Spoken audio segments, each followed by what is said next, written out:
Hey guys, how's it going? Matt from Foul Ball Productions here. Thank you so much for joining me today. I hope that you're doing well because I am doing phenomenally. Thank you so very much. It's the MFer podcast episode number 27. Not 26, not 28, but 20 mother effing 7. That's what it is. That's what it is. How are you today? I hope that you're doing well. I said that already. I already said that. We're retreading the same ground already, and it's been 30 seconds. Criminy. I'm not good at this. No, I'm not. No, I'm not. How are you guys? Are you guys having a good day? Is this a lovely Thursday for you? I hope it is. I hope it is. I hope it's a wonderful day for you. It's a wonderful day for me in the neighborhood. In the gall darn neighborhood. I am hungover. Yes, I am. Yes, I am. I was at Joe Rogan's club last night, the comedy mothership in downtown Austin, Texas, on 6th Street, Dirty Six, as it is colloquially known. It was a good time. It was a great show. I wasn't performing. I know. Someday, guys, someday. You got to have dreams. You got to have dreams. And that's mine. Mine is to one day go to the comedy mothership and bomb my balls off. No, I'm just kidding. No, I went there to see with a friend of mine, Irish friend, Irish lad. It was a crack. That's something the Irish guys say. You ever heard that one? This was a crack. The first time he said that to me, he goes, "What's the crack?" And I'm like, I don't know what you're asking me. Like, what's cracking? Is that what you're saying? I don't know. What is this crack you speak of, sir? I didn't know. Apparently it's an Irish term about like a good time or what's positive in your life. I was still kind of, whenever he says it, I have to like process. Yeah. Anyway, his sister was in town.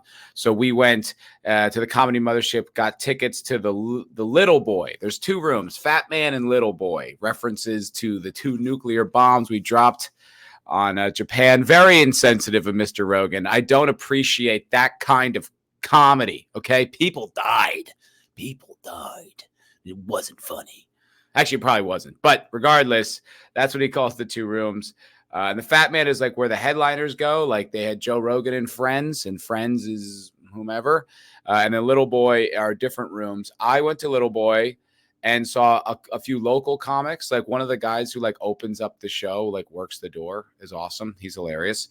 And then a few other comics. But the highlight, the standout, the big star was none other than Ron White. Got to watch Ron White do about 15 minutes. Killed. It was super fun. He was hilarious. It was insane. I left to take a piss, and I came back, and whatever comic was talking about taking a shit on the golf course. He accidentally shit his pants on the golf course. I sit down, I look up, it's fucking Ron White. I was like, oh, holy shit. Hey.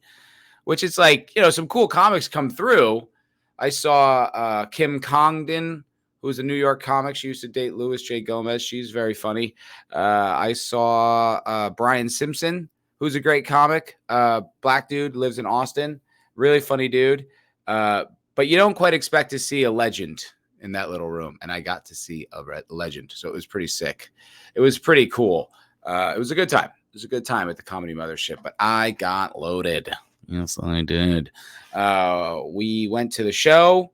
And then we went to a few bars in town, closed down those bars. I Ubered home. It was, fun time, but I'm feeling it.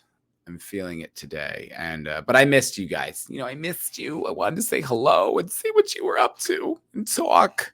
I was just in a talky mood. Sometimes I get like that when I'm hungover. I don't know. That's what's going on today. So hail. Pat S. Hello, Pat S. What's going on, my friend? Shrimp Lightning. What's cracking? Thank God Matt's alive. I knew he'd be back. I'm back, and better than ever. No, highly mediocre, but I am here. Hello, sir. Good to see you. Thank you for being concerned about my safety. I'm alive. Low Spec. What's up, Low Spec? What's cracking, my dude? What is up? Pat S says the Rogan podcast with Adam Conover is a classic. I don't know who Adam Conover is. That is someone I'm not aware of. Adam. Oh, yes, you're right. It is a good one. It's a good one. there are some like decent YouTube channels out there that catalog like what's going on in the comedy world.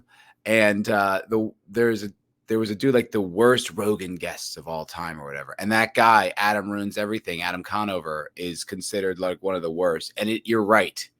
It is a classic because he's basically, excuse me, he's basically like pressed on these issues that are like so obviously not the case.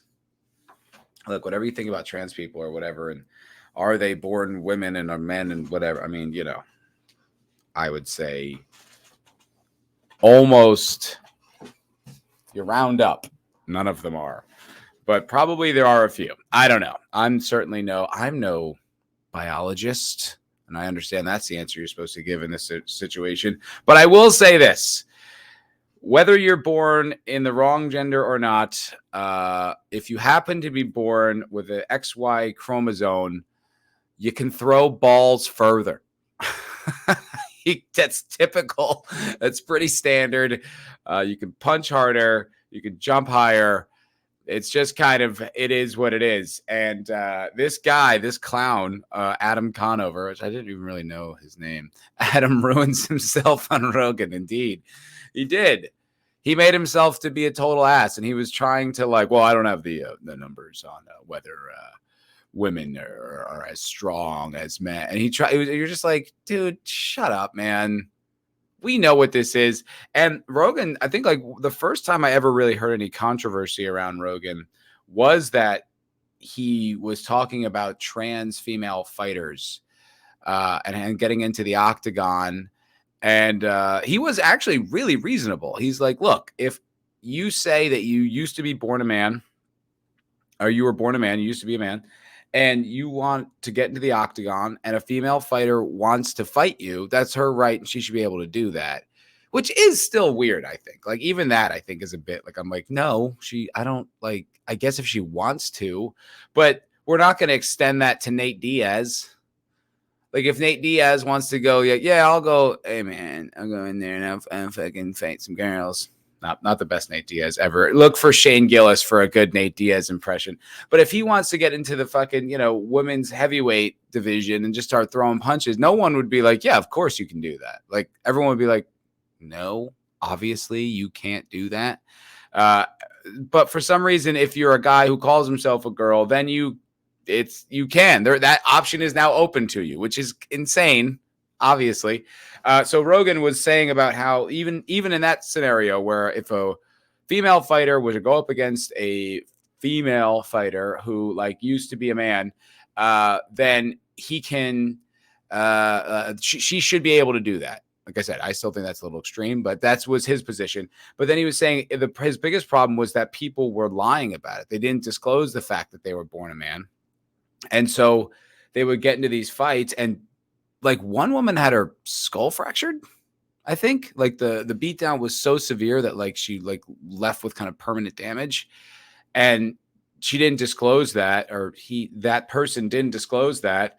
And it was like he took issue with that, and he was explaining the biological difference. And that was like the first real controversy Rogan ever got into, because he was explaining, reaction speed and like tendon strength and shoulder joint size and all these things. And people were like, you can't say that about women.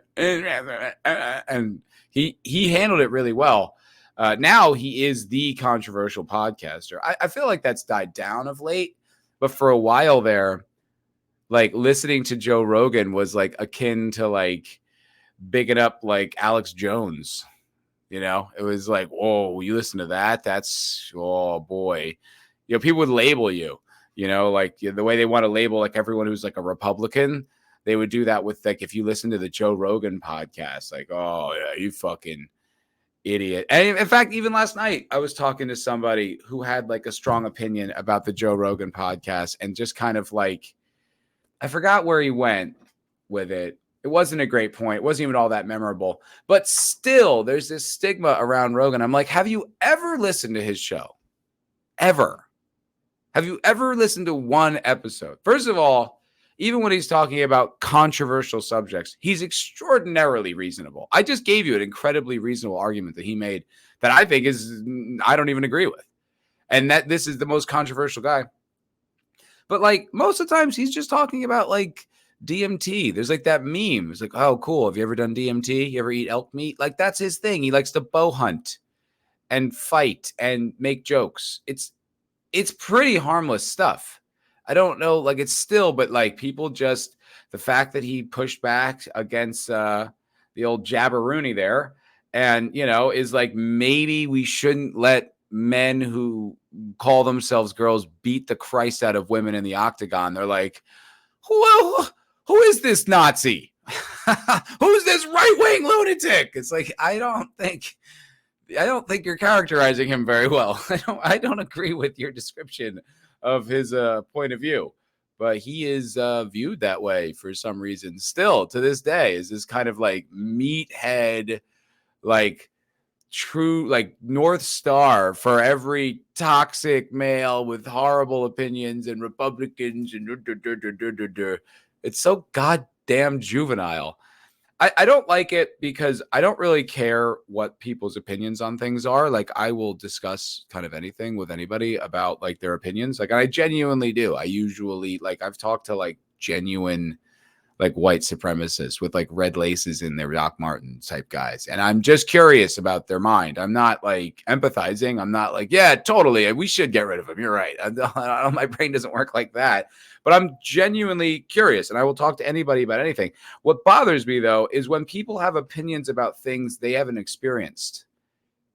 You've never listened to that show. You don't know. You just know that the news outlets that you go to for information tell you not to like it.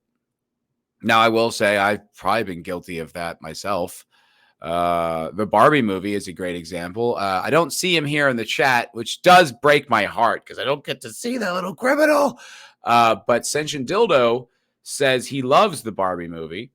I think everyone in I guess you would refer to as the fellowship, the nerd sphere, the fan sphere, whatever, nerdrotic, geeks and gamers, Shad, critical drinker, all those fellas. They hate it universally. I think that's my general impression. Drinker's video is very scathing. Shad video is very scathing. But he fucking Dildo loves the movie. And I think that's interesting because I didn't see it. But I definitely defaulted to the opinion that it's probably, left-wing commie girl boss horse shit, right? Hello, Lord Thoth. Good to see you, my friend. Peace out. I hope Canada is lovely and you are taking down all those dirty criminals. Keely Chow was cracking. Good to see you. Good to see you, Keely Chow. And Static 2020. Hello, boys. Hello, lads. Where was I? I don't know. I'm going to take a sip of my smoothie and hopefully remember. Oh, that's good smoothie. That's good smoothie. I made this on a Ninja blender that my girlfriend gave me. If you're buying a blender, I endorse the Ninja. It fucking rules. Opinions, different people's perspective. Oh, right. Yes, Barbie. But then I started to listen to these different opinions, like Chrissy Mayer. She's like, it's not that big of a deal. It's not that bad. And I would talk to these girls out in the wild who aren't like content critics and aren't like, culture warriors. And they're like, they loved it. They genuinely loved it. And I was like, there must be something more to this. So I guess we're all susceptible to that, of just default, taking the opinion of the people we trust and just kind of making it our own. It does happen, right? Everybody does that. But I think like, I don't know, like with someone like Rogan, where he's been around for so long and there's so much goddamn content out there, I think it's just take a look for yourself and see if you agree. Like he's not that crazy. Like there's a reason he gets, millions and millions of followers. Holy heavens. George the Giant Slayer slaying my financial woes. Thank you, buddy, for $20, $19.99 super sticker, super chat. Oh, and still a member. What a mensch. George is a genuinely good guy. If y'all ever go to the meetups and you meet George, shake that man's hand. He is a good man. And I'm not saying that purely because he gave me $20. I'm saying it because it's true. He is a good person. And he said, so glad to see you back. Party, smile, all hail. All hail to George, the Giant Slayer. How you doing, George? It's good to see you, pal. I have not I haven't been around, I think, like the sphere, the community, but I'm looking you up and 117,000 subscribers. He literally has 100 times the amount of subscribers I have. That's right. Yeah, 100 times, or 100, a lot more, because I have about 1,700. He's got 117. Fucking way to go, dude. That's great. You're killing it, bro. I always fucking knew you would, though. Remember when you came out the gate, dude? Fucking slaying. Oh, look at all these videos. 731,000 views on Media Panic. Sound of Freedom wins. Hollywood loses. Look at these. These are very catchy thumbnails. You're killing, bro. Good for you. Good for you, George. Way to go, man. Absolutely. Oh, yes. When you see him, yell out George. Dude, but way to go. That's awesome. Fuck yeah, George. Thank you, buddy. Crushing the goddamn game. Good to see you. And thank you for the super sticker. Take George's example, guys. Give me money, okay? I need money. That's why I do this. You think I like it? You think I like any of you? I just do it for the super chats, guys. I do it for the super stickers. Just fucking around. I do it because it's fun. New chapter of The Expanse video game has come out. I haven't played the new chapter yet, but I'll tell you what. I thought the first chapter was pretty good. If y'all are fans of The Expanse and want a little bit more Expanse content, that Telltale game series, I'm telling you. It's interesting because it mostly was just kind of like interactive storytelling, right? Like there's literally just dialogue and, excuse me, you basically just click to get to the next dialogue screen. But it was pretty good. I liked it. And then there was like this great sequence where you go out into a vacuum, right? There's this destroyed ship that you're salvaging. You're playing as Kara G, Kamina Drummer, and you're salvaging this ship, and you have to jump from like bulkhead to bulkhead and piece to piece to like collect information or like salvage or whatever. So that was probably the most like game-like part of it. But the rest of it just kind of felt like a short story set in the Expanse universe. And I think there's like 7 chapters, maybe 8 chapters, and they're dropping them like every few weeks. And the new one just came out. I haven't played it yet, but I'm gonna. Hail, Jake. What's up, my dude? Hail. Hello, sir. Good to see you. My girlfriend just came back from your home state. She was in Colorado, and was out there. So, Jake, good to see you, buddy. But yeah, that's pretty fun. I'm still on a Subnautica kick, although I'm losing a little bit of interest in it.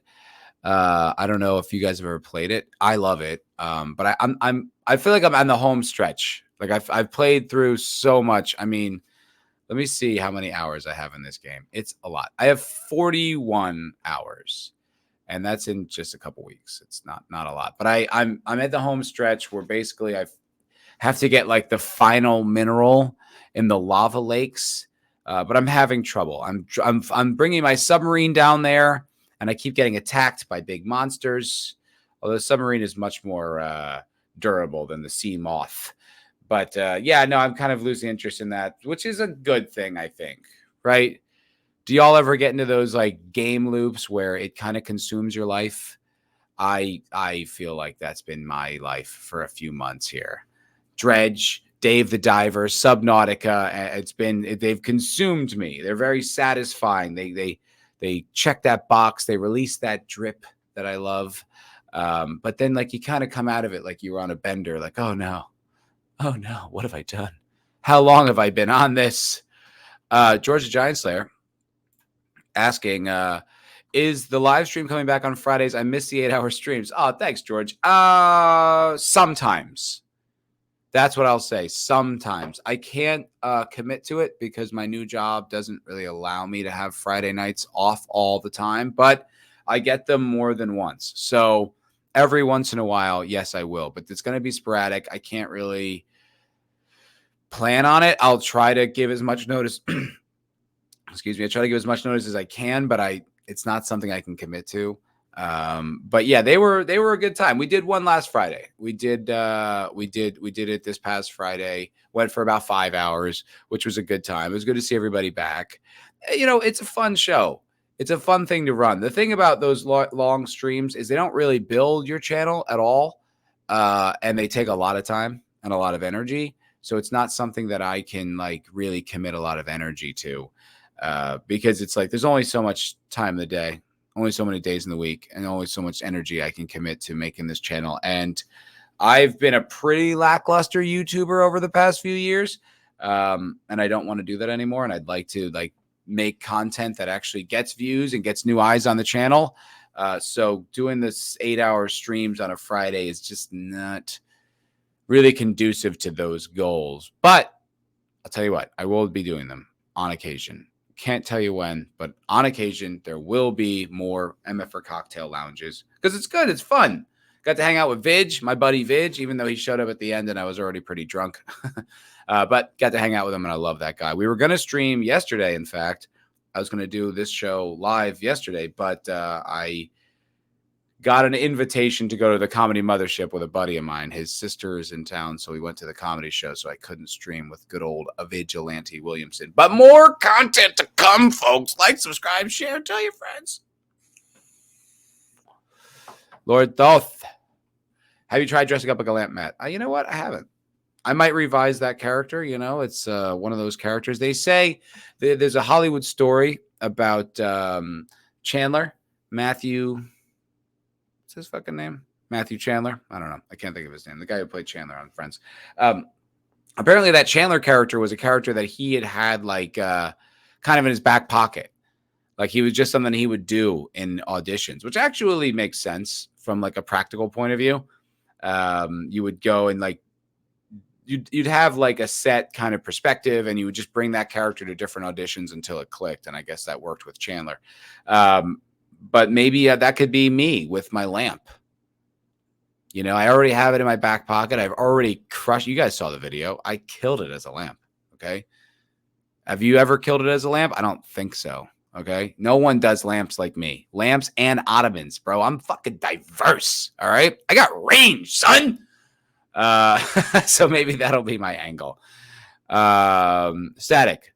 Hell, would never turn down more cocktail lounge. Nice, dude. It's Matthew Perry. That's it, Thoth. Thank you very much, Matthew Perry. Yeah, I knew it was Matt something. No, it's a good time. The cocktail lounge is a good time, but it's one of those things where you're talking for sometimes 11 hours we've done. You know what I mean? Like it's tiring. Plus like you drink the whole time. You wake up the next day like, oh no, not again. What have I done? But it is a good thing. It's something that I think is kind of maybe even better served as a sporadic thing, like a little fun. How you do? I mean, this show I kind of do sporadically. Guys, being a YouTuber is hard, but George the Giant Slayer is doing it great. So I feel like stupid complaining about my YouTuber woes when George is just like, I don't know. I've been doing it like a year and a half and I have 117,000 subs. Doesn't seem all that hard to me, pussy. But yeah, so that's been me. That's what I've been up to. Video games, going to the mothership, pondering the things that go on in the world, the nature of reality. I'm working on it. I'm trying to figure it out. I'll get back to you when I come up with some conclusions. Don't have any yet, but I'm working on it. Y'all want to get into some news? Barack Obama's gay. Obviously you already knew that. This one is a story that is from the New York Post that I saw in the Boys Cast Discord channel, which you only get if you're a patron, like your boy. Barack Obama told X, I make love to men daily, but in the imagination, letter shows. What? Well, we already knew he's married to a man. Oh, oh, oh. pretty weird. What? Former President Barack Obama wrote of his own androgynous mind and making love to men daily. I mean, look, everyone's mind goes weird places when you're sexualizing, when you're jacking off. I get it. It happens. But every day, B, I got some news for you, homie. That means you're gay. I think you might be a homosexual, Barry. According to the redacted portion of a now notorious 1982 letter obtained by the Post, the more than 40-year-old letter to an ex-girlfriend. Why would you write this to a girl?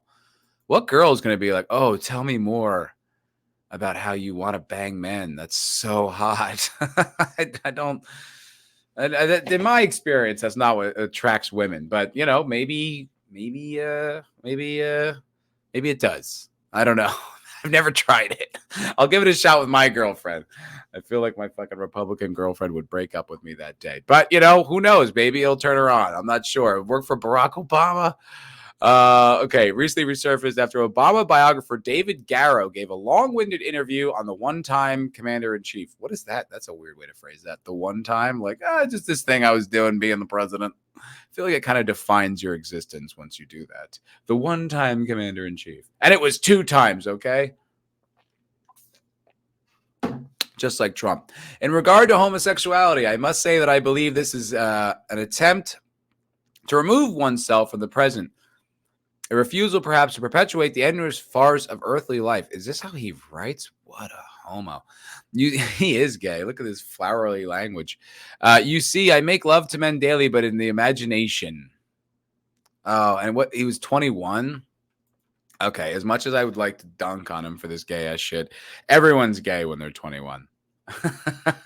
I don't mean you're homosexual. I mean you're just fucking gay. It's just you say douchey shit. You try to be above it, man. I'm not going to be like the other guys. I'm going to have new perspectives and different ideas. Are you? Are you just going to be like every other puke? Every other fucking puke who's 21 and in college and thinking they're so goddamned clever. You're not. You're just another boring fucking edgelord. A boring fucking juvenile edgelord. So maybe that's his Lord thought says, I make love to women daily, many, many women. I feel like even if I told my chick that I make love to women in my head every day, she'd be like, what? What the fuck does that mean? I think she'd be pissed even if I said that about women, let alone other men. But 21, he's probably just being a little edgy boy, trying to be different. Obama, then 21, wrote to Alex McNear. Alex, I mean, sounds like a guy to me. My first girlfriend was named Alex, and she was a girl. Oof. All due respect to this woman, she is not aged terrifically. Ooh, she looks like she looks Karen-y. Definitely looks Karen-y. I'll share what I'm looking at, just so you all know. I'm not just making it up. I'm not just, this isn't just me being rude. She looks Karen-y, right? Look at this. Look at this one on the left, right? She looks like one of those women who goes viral for like not letting a black man like buy a cup of coffee or whatever. She looks like one of those people. I'm just going to say. I don't know. She just doesn't look like a nice lady. I have no idea. I don't know anything about her. I've never met this woman. I don't know, but I'm just like, yeah, okay. So back to Obama being gay. He looks a bit femmy, doesn't he? He looks like he, dances in like a belly shirt, like a mesh top. It wouldn't shock me. I love this. I make love to men daily, and that's the picture they chose. They tried to find the gayest picture of old Barry. It's pretty funny. My mind is androgynous to a great extent. I think he already imagined himself as the president even back then. And I hope to make it more so until I can think in terms of people, not women. Oh my God, that's college girl shit. I'm just attracted to people, It's not about gender norm. I'm a sapiosexual. I met a girl who tried to tell me that shit. I was like, shut up. You're not special. You're just a girl. Get over yourself. Obama sounds like a college girl. That's exactly what he sounds like. Hello, Renegade Nuke Rider. No Jed equal a perfect afternoon stream without a no talent streamer who makes the creep wormy moron appear semi-talented. Hail. Wait a minute. Who's the creep wormy moron? Is that me? I hope I'm not the creep wormy moron. If that's what you're saying, Renegade Nuke Rider, I'm just a moron. I'm not creep wormy.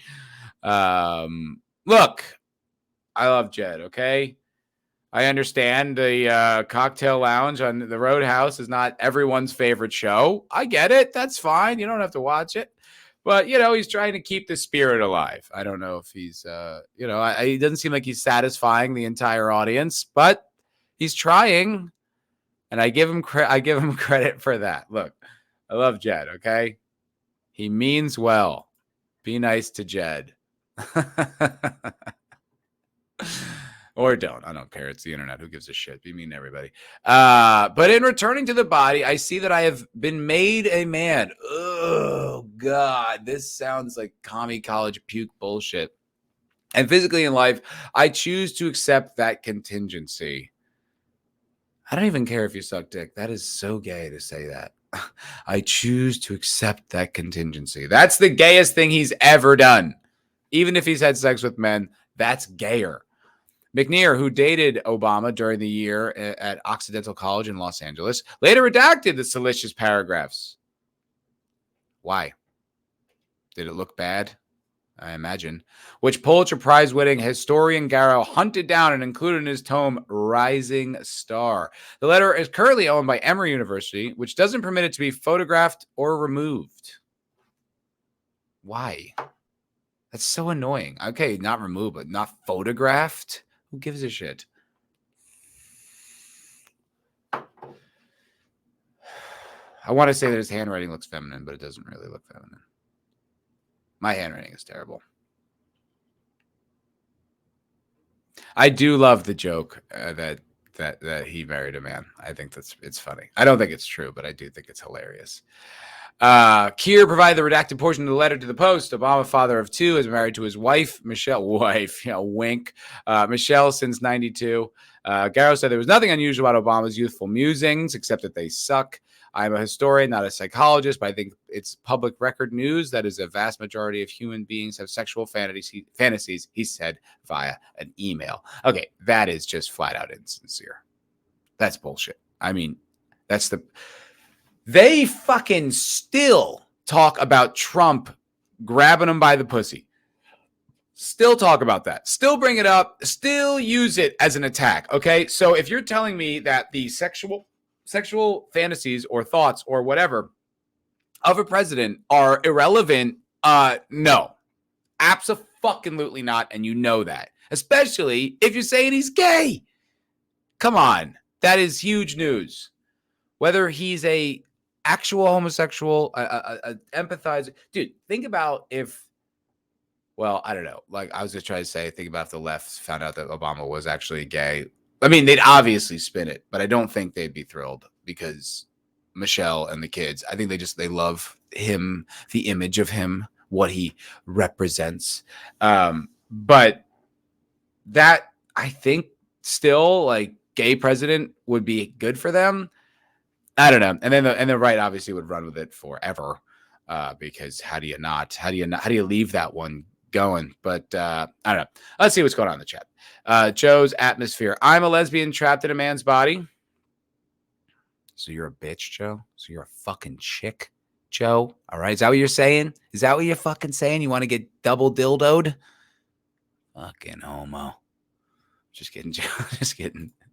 Lady Thoth asked me, was I there too? I always say yes. Well, look, that's nice.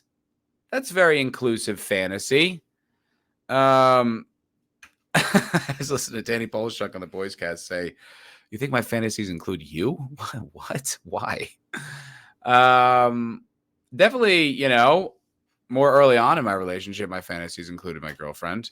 You know, it comes and goes. It's a fantasy. Like it's something that's not happening. It's just an escape. It's like a made up reality. You know, I already have sex with my girlfriend, so you have to fantasize about people you're not having sex with. It's just a mental game. Hope she's not watching.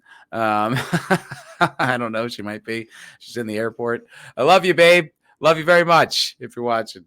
Oh, God.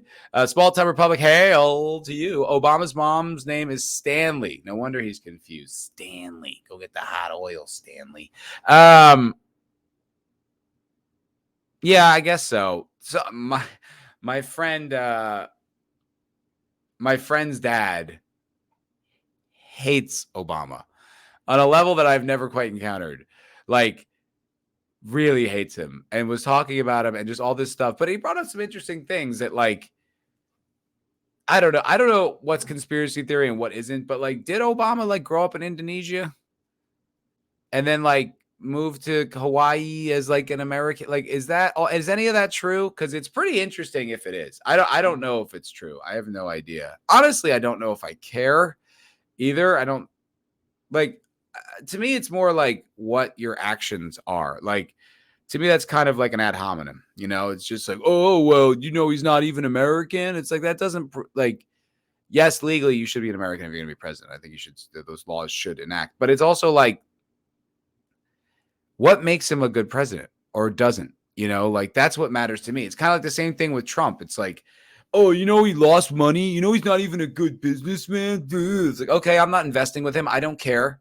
All I care is if he's a good president. That's it. Those are the end and the beginning and end of my qualifications of the leader of the free world.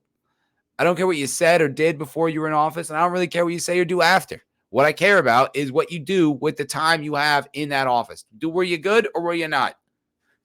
That's all I give a shit about. With that being said, I think Trump good, Obama bad. But regardless, I don't know. People, it's like, I see a lot of like people on the right doing the same shit that they hate the left doing and vice versa. And it's just like, guys, do we have principles or don't we? Right? If you don't like when they dig up all this shit about Obama or they blow things out of proportion or every single thing he does is bad, is it right when we do it then? You know, I get so bored with the Biden criticism. Like, first of all, what's so great about Biden is it's like, you don't even need to. Even the left's like, Jesus fucking Christ, can he stand up? Can he just stand up? And no, he barely can. He barely can. He's so like, they talk about like Mitch McConnell being old and Dianne Feinstein, and that's true. But like, I don't even think Biden. I think Biden's like, there's an over-under on whether he'll survive this term, let alone a second, you know? And I think everyone kind of sees that and knows that, which is hilarious. So it's like almost, I don't know, man, if you're on the right, I think it's just, not to say high road it, but bro, like, he dunks on himself, man. He dunks on himself way more than you can, way more effectively. Anyway, renegade nuke writer. You're sick. Oh, thanks, man. I mean, I'm doing better. Plan on streaming tomorrow. Please say yes, because I can't handle another episode of the Chinese bootleg knockoff featuring the YouTuber with the micro dick.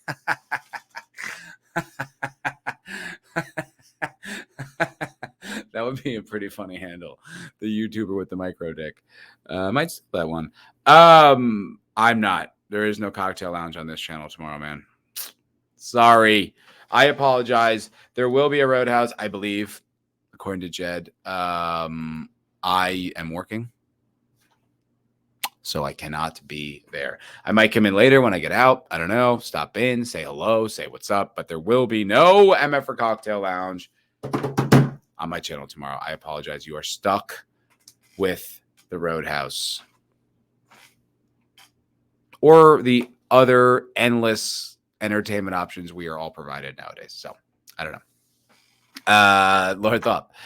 To be honest, a lot of men are pussies too. So he could grab them by the pussy. That's a good point. That's a good point. He could grab Don Lemon. Just trying to think of the first left-wing news guy that came into my head. I don't know. Like, what I just think it's almost like more effective to not take the easy shots at those guys. Because like the thing is, everybody sees it already, so if you take like the easy shot, it almost kind of lowers you. It's like if you go right for it every single time, I think you look kind of weak, and it sort of invalidates your credibility, at least to me, and I think to other people as well. I'm not saying don't take shots. I just say pick them, just don't take every single one. It's too easy, and it's so boring. Like, I don't know what's going on with the Maui situation, right? But all I saw was Biden's not giving any money to Maui. Biden's not giving any money to Maui. I like, that might be true. I don't know, but like, this feels very politically motivated. Like, whether or not he's doing it or he's gonna do it. Like, I know the no comment thing looked bad. I'm not defending Biden, but I'm just saying, like, guys, this is what we couldn't stand about the left doing to Trump. Any single thing that happened. Oh, he doesn't care about this. He doesn't care about that. He fucking blah, blah, blah. So it's just like all you're ever going to do is rag on him for every single thing and every drop of the hat. To me, it just kind of like, it's like just becomes noise. It just becomes static.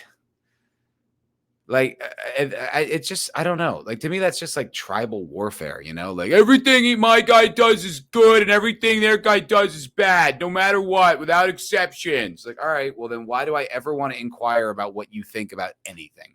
Because I already know, right? You just told me every single thing you think for the next 30 years. A Republican good, Democrat bad, or vice versa. It's so fucking boring. It's like, all right, man, cool. Really fascinating point of view. Thank you so much for sharing. Ruby Doobie, new member.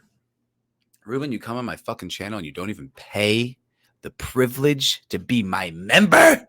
How dare you? I'm going to put my member in your mouth. Fucking around. Hello, sir. Hello, sir. Man of war. Always call me out on this. I stand by it, and I will weather the criticism. Attaboy, Matt, like I've been telling you, that fence ain't got to write itself. Somebody's got to do it. That fence will sit there unwritten if I don't come and ride it, okay? Just call me Kim Kardashian because I ride that shit. Oh, it's not fence riding. It's avoiding being a douche. It's avoiding being predictable, because being predictable is fucking boring and uninteresting. Okay. I heard Kurt Metzger one time talk about like his process with comedy. And he was talking about how like he needs like a minute to like think about what's funny about the thing, because his first reaction is just going to be angry and shitty. And I was like, oh, wow. Yeah, that's mine too. But then I just go on YouTube and say it. And that's boring, because anyone can do that. And everyone does. And it's boring to me. It's like, I just think it's like, take a step back, come up with a more interesting angle, think about it, write it down. Just don't be a reactionary. I don't know, man. I do find it boring. I do. It's not that I think it's wrong. Do whatever you want. I just find it dull. Nick Weiser. Hello, Nick. Good to see you, pal. I love Nick so much. Nick and the boys at the Dallas meetup had their own booth. It was the shit. I loved it. It was so cool. I saw Brahma Bull was on Kerry Smith's show the other day. Killing the game, fellas. Killing the game. I fucking love it. Nick, I have nothing to prove on Obama's birth, but he did sign off on bailing out big banks, a lot more war, kept the Patriot Act going, forced health insurance, more spending foolishly. It goes on. Yeah, terrible president. Agreed. And that's the things I'll call him on. I don't care. I mean, is he Kenyan? I don't know. I don't care. Maybe he is. It's probably suspicious if he is, and we should look into it. I get it. If that's the case, it's like, what? That's weird as hell. I understand. But yeah, terrible track record. Terrible. Bailed out the banks. Huge mistake. The wars. That was the thing he goddamn campaigned on. That's why I liked him when I was a kid. Because I was in college and I was like, yeah, these Bush wars are terrible. We got to end them. And he's like, we're gonna close Guantanamo. Like 3 weeks in, he's like, not so hasty. We'll get there. And then we never will close it. Ever. And it's still open as far as I know. Cool. Sick. Fucking douchebag. That's what I think he should be critiqued on, being a terrible president. Because he is. He's terrible. Rubenito, Roadhouse. But most don't care because he talks nice. Listen, let's be fair, Nick. That's one charming motherfucker. That is one charming son of a bitch. I was watching the Comedians in Cars Getting Coffee, the Jerry Seinfeld show, and he's on there. Funny. It's so hard. It's so confusing. He's like the anti-Trump, right? Like Trump will just lean into all the things you hate about him, and it'll just make you hate him more. And you just see like liberals with steam coming out of their ears, like, you know. Whereas like Obama makes like he'll just like slowly, gently like twist you around, and then you're just like spun around. And you're like, what was I so mad about? Wait, you're dropping bombs on Syria. Like you just like fuck. Like you did it again. You confused me. You slick talking son of a bitch. He's just so smooth. He really, really, really was. So it's like, but that's also just good to know. It's just good to know. He's just that's his, he's like an actor. He's very slick. He's very, he convinces you he's someone else, but he's not. But yeah, no, I don't blame people for getting duped. I just think it's like, look, here's the thing. Even if you're like a liberal, right? Even if you're like a lefty, he didn't do the things that you wanted him to do. Right? Like even when he did the socialized medicine, like it was just became like a tax. You're like, wait a minute. So if I don't buy health insurance, I get penalized? What the fuck is that? How is that like all the things you said it was? Blah, blah, blah, blah. It was, terrible, terrible. I can't tag, but hello, Matt in chat. Hail, Nick Woozer. Good to see you, buddy. There was a lot of Trump doesn't care about Puerto Rico. Exactly. Shit like that. So boring. So goddamn boring. Ruben says he is not an American. All right. Maybe. I don't know. I don't care. Nick saying, I won't deny his charisma. He's a very good actor. The embodiment of watch what he does, not what he says. Yes. But that's the thing. Like, that was like one of the things I would always tell my liberal friends, like, about Trump. Like, I was just like, who gives a shit what Trump says? Like, we've had so many slick talking liars for the history of this goddamn nation, right? How many of these presidents like say these great speeches and they make the and then they don't do shit? You know what I mean? Reagan might have been the only guy who like made great speeches and then delivered on them, right? So many of these guys are just totally full of shit, right? Just say what you want to hear, do the opposite, or do an incompetent job. Like it's like, and so then when you had Obama like doing the exact same shit and maybe doing it the best ever, like people were like mad at Trump, and I'm like, who fucking cares what Trump says? It doesn't matter.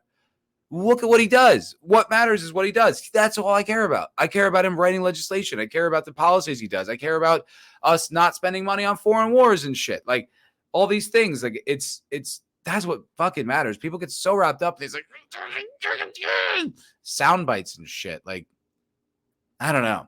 To me, it's just a waste of energy, quite frankly. I really think it is. But listen, do what you want. As Man of War says, I'll be your fence rider. Like Val Kilmer in Tombstone. I'll be Huckleberry. Anybody watching like it's a new show. Anybody watch Deadwood? I got into that because of Razor Fist. I'm almost done with the 3rd season. I put it down for a little bit. I'm going to get back into it. But quite good. Not the biggest Western fan in general. I got into it a little bit more after playing Red Dead 2 because it was so fucking good. But good show. Recommended. I'm 15 years late to the party on that one, but I do recommend it. Ruben, the measure of a character of a man is look at his kids. Trump versus Biden. See what they both do regarding family, and the truth is revealed. Yeah, I mean, that's a reasonable point. I definitely think, like, I like Don Jr. I follow him on Instagram. His meme game's pretty solid. And he is a very competent guy. Like, I respect these dudes who can weather criticism really well.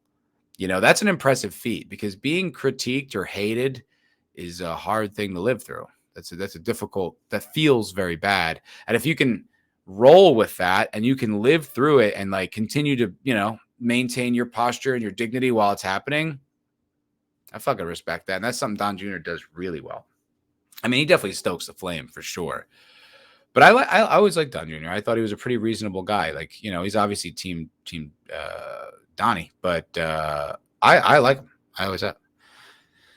Thoth, Lady Thoth and I watched Deadwood 6 months ago. Good show. Yes, good show. A good show. I got to be honest. I got to push back a little bit on Razor Fist's opinion. He makes it. He was trashing on The Wire and The Sopranos. The normies can have The Wire and The Sopranos, but Deadwood is really the greatest show.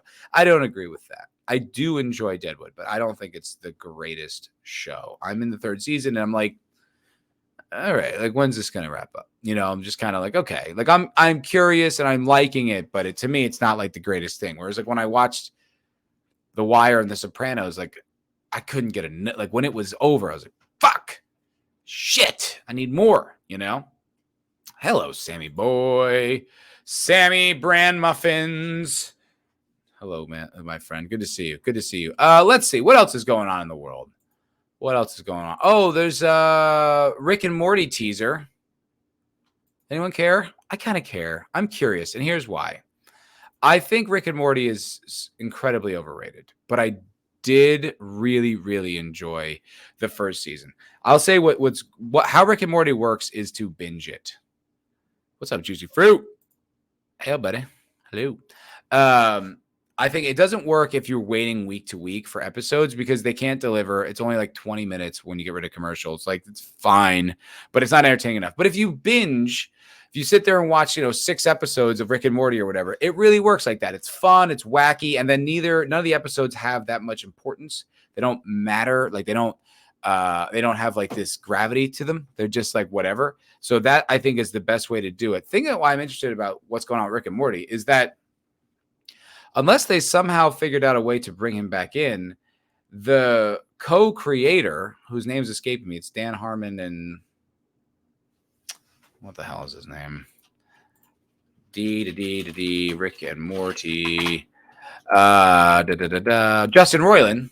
Justin Roiland is a lot of the backbone of that show. I mean, he literally does the voices for Rick and Morty. I don't know how they can do a show without him. And also, like, his writing style, like the wacky comedy and stuff that he does. I mean, that's all him. So I don't know how the hell you can do this. Like, how can you do a show without? It'd be like doing Seinfeld without Larry David. It's like, how do you do that? That's impossible. He is the show. But let's see what the trailer's about. I don't know. Oh, there's an ad. The City Custom Cash Cards automatic. I love living in an ad-free world. And I do. I pay for YouTube Premium, which if you're not paying for YouTube Premium, man, what are you doing? I cannot recommend paying for YouTube Premium enough. I pay for it yearly. I buy it $130 or whatever it is. I watch so much YouTube and I'll never, ever see an ad unless it's like a podcaster reading his own ads. And it's the best. It's the greatest thing. The other thing I have Sirius XM, and that, like, there are ads on that, but I never listen live because, like, Jim and Sam is the only show I really listen to, and that goes on at like 8 a.m. Eastern, so it's 7 a.m. here. I'm not awake that early. I work at night. I'm not up that early, so I watch that without ads. And then any streaming service, I always go ad free. Living ad free is the best. I can't do it. I used to think, there's 2 ads on this fucking video. Are you serious? Are you serious? I got to watch Rashida Jones getting massaged. Why? Anyone playing Baldur's Gate? I think that's my next game. I think I'm playing Baldur's Gate 3. All I hear is how fucking good it is. I want to play it. I don't care if they're fucking bears or whatever they're doing. I want to play. I want to play Baldur's Gate. All right, here we go. Rick and Morty. Wait, where's it? Why is there no volume? Oh, for crying out loud. Oh, for heaven's sake. It's 1 minute and 30 seconds. That's a long one. The world is a vampire. I'm going to get struck for this fucking song. Great.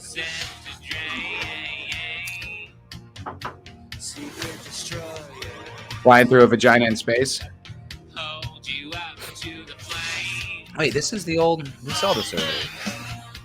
This was the Szechuan barbecue sauce or whatever. You know, and the family dies, and then he made the story up or whatever. We've seen all this. This isn't a trailer for anything. This is just footage from the last show we saw. This is all just clips from previous seasons. This isn't a trailer for anything. This isn't a trailer. This is a clip show.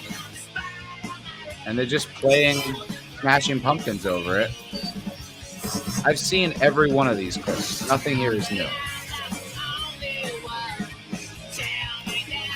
Right?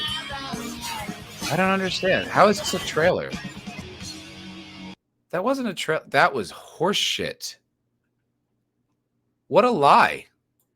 What an absolute lie that was. This whole article is like the new trailer for Rick and Morty, and it looks incredible. It's like, dude, a fan could have made that. That was literally just clips from the previous seasons. None of that was new. How are we gonna? What the fuck, dude? I think they're screwed. I don't think they have anything because you don't have fucking Justin Roiland. He's not allowed to work there anymore, right? Like last I heard, even though he became he got cleared of all that shit, which I'm always suspicious of whenever a guy anywhere gets criticized with something with a girl, I'm always like, wait and see, man. I never jump on it ever. Because it's like there's so many girls out there who just lie, and it doesn't matter what you say when you're being accused of it. You could have evidence you didn't do it, and it doesn't matter. The fact is she said it, and you have to wait until you're properly cleared. But by then, usually the damage is done. And so that's, and he's still gone as far as I can tell. As far as I can tell, Justin Roiland's still not a part of the show. So what are they going to do? How are you gonna make a show without this guy? And I don't think they know, because there wasn't one ounce of dialogue in that like you'd hear Rick talking or Morty talking. And also, where the fuck is Morty? No Morty in that trailer at all. It's just Rick now. I don't know. Hello, Papa Cotton. Good to see you, my friend. And I agree with you, Small Time. The clip did not match up with the song at all. That sucked. Man of War, you can keep Baldur's Gate. I will not contribute to the continued IP homicide by Weasels of the Cuck has broken. Oh, and Larian and fuck Larian Studios while I'm at it. That's some passionate. Those are some strong words, my friend. I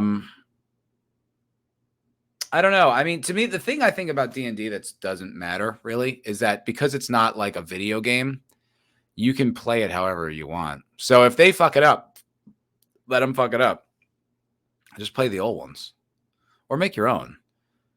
You can still use 5e fucking, character creation sheet. You don't need to use the new shit. So if they want to make terrible new shit, fucking let them make terrible new shit. Who cares? There's no races anymore. Ugh. All right. Fucking homos. Whatever. Fine. But I don't know. The Baldur's Gate, it looks good. Here's the thing. I'm a big RPG fan. I love a good RPG.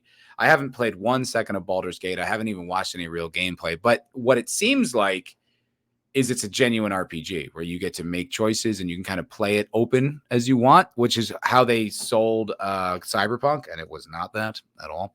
They just claimed it was. They lied. They lied right to our faces, guys. And we bought it. Oh, I did. I pre-ordered like a fool. But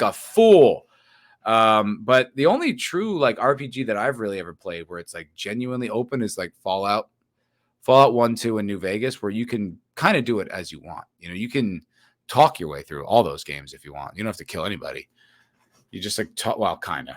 But like for the most part, like, yeah, I mean, you can just do it however you want. You can be a thief, you can be a scientist, you can be a fucking brute, doesn't matter. I like that. I like that the game has goals that you can accomplish how you see fit. That to me is an RPG. Like that's a cool, and then you can decide the outcome as you see fit. Like that's great. It sounds like that's Baldur's Gate. I don't know. I'm curious. I'm genuinely curious. And Laird Studios, isn't that the one that's kind of all they do, right? Isn't it? They only made like just these Baldur's Gate games, or am I wrong? I think I'm wrong. Okay, I don't know. Well, whomever made Baldur's Gate, that's what they do. They pretty much just make those games. Manaworth laughing at my lack of knowledge of. All right, fine. 5e, he laughed at me. Ha, ha, ha. You fucking normie. He's shouting at me. at his smartphone. I got Holmes Blue Box and all my 1E. You got first edition? Damn, dude. That's pretty fucking hardcore. Wizards of the Coast generic fantasy RPG is not D&D. Never has been. Damn, son.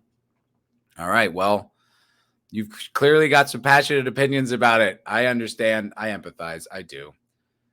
But it's still like you can go play those universes that they can't take from you. It's not like you need to re-up. You need to like link it to your fucking Wizards of the Coast account or something. You're going to hang out with your friends and play it as how you want. Or you can make your own world, which is what I did. Whenever I did GM'd, I just made my own land and my own people and my own world. Use like assets and made it how I saw fit. Like, I don't know. Like that's kind of what's cool about that world is like they can't, even they can make it as woke and as stupid as they want. They can't undo the games that ruled. So, just don't buy the new shit. That's how I feel about it. It's kind of like Star Wars. It's just like, yeah, okay, keep making the Ahsoka show. I don't care about any of it. I never will. And you can't take away 4, 5, 6 from me.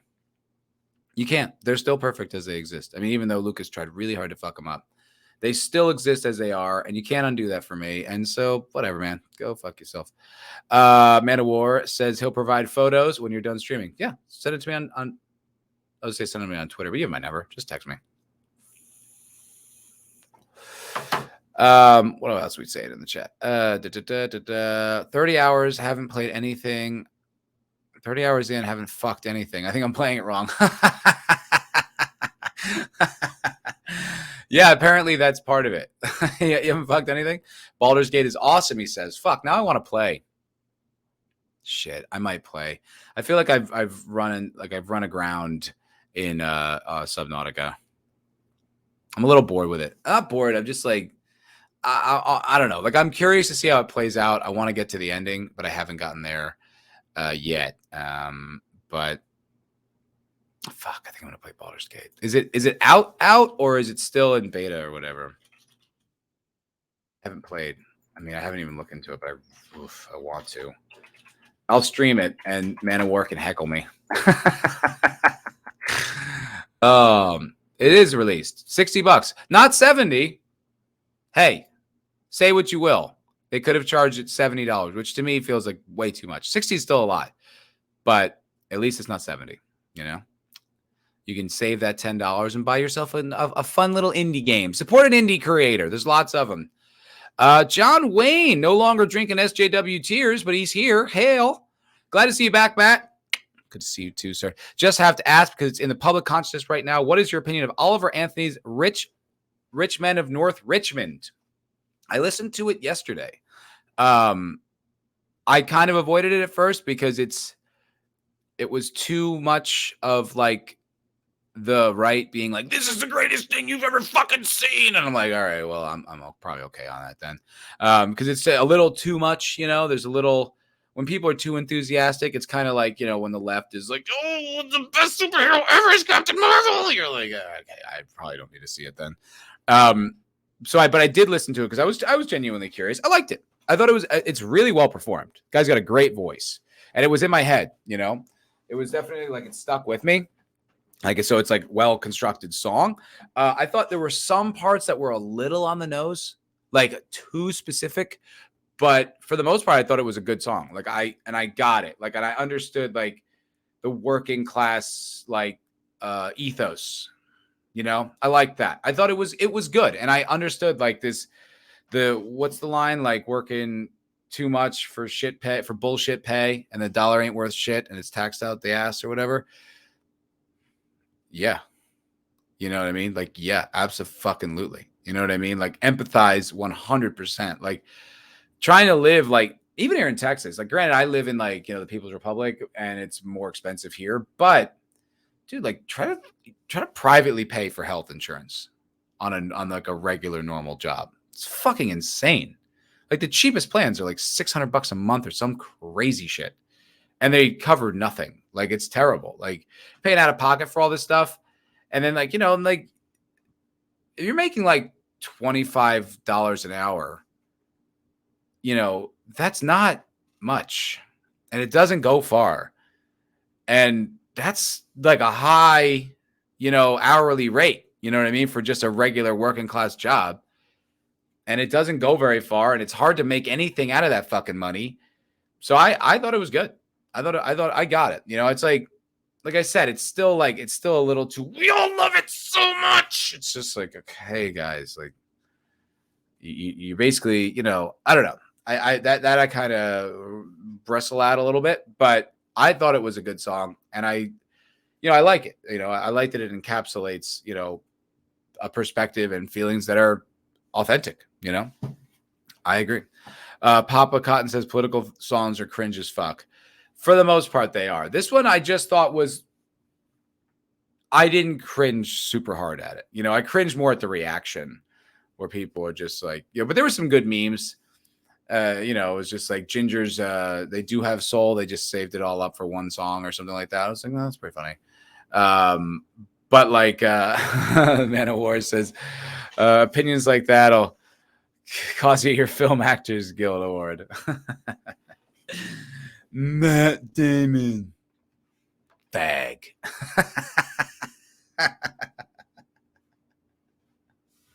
George Clooney. Just called them all fags. So funny.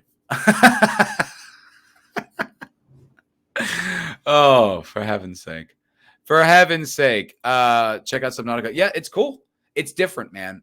There's no roadmap at all. Zero. None. You have to figure it all out, which is cool, but at the same time, it's kind of like I'm at the end, and there's this like lava lake thing that I have to try to find, and there's this giant underground cave network, right?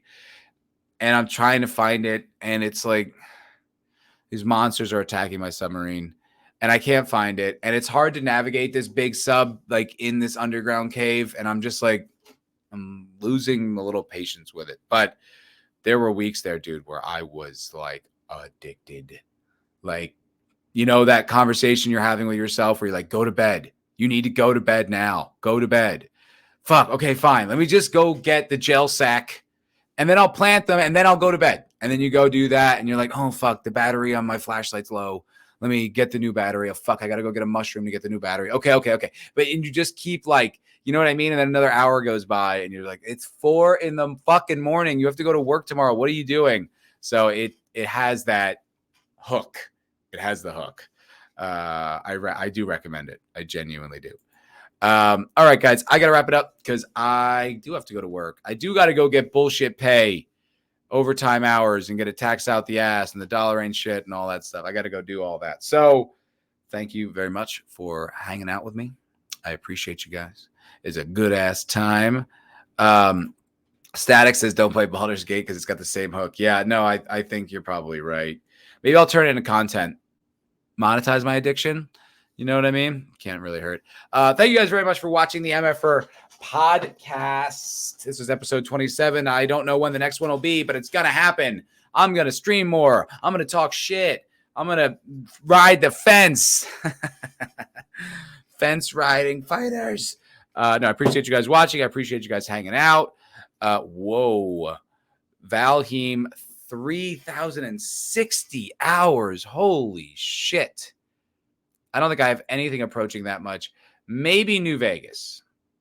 I think New Vegas is probably the one. Let me see here. It says I have 455 hours, but that's not right. That is not correct. I also used to play like a broken version on my Mac. So I played that through several times there. Plus I had it for Xbox 360 when it came out, and I played that several times through then. So I have well over 1,000 hours in Fallout New Vegas, probably closer to 2,000. I think, if we're being honest here. But wow, I don't have anything in 3,000. That is, you fucking love that game. But all right, folks, have a good day. I'll see you on the next broadcast. Keep it real. Stay trill. All that happy horse. I need like an outro. I don't know. I have an outro video. Let's play the outro video. Okay, bye, everybody. Thank you for watching. Please press like, subscribe, and have a wonderful day.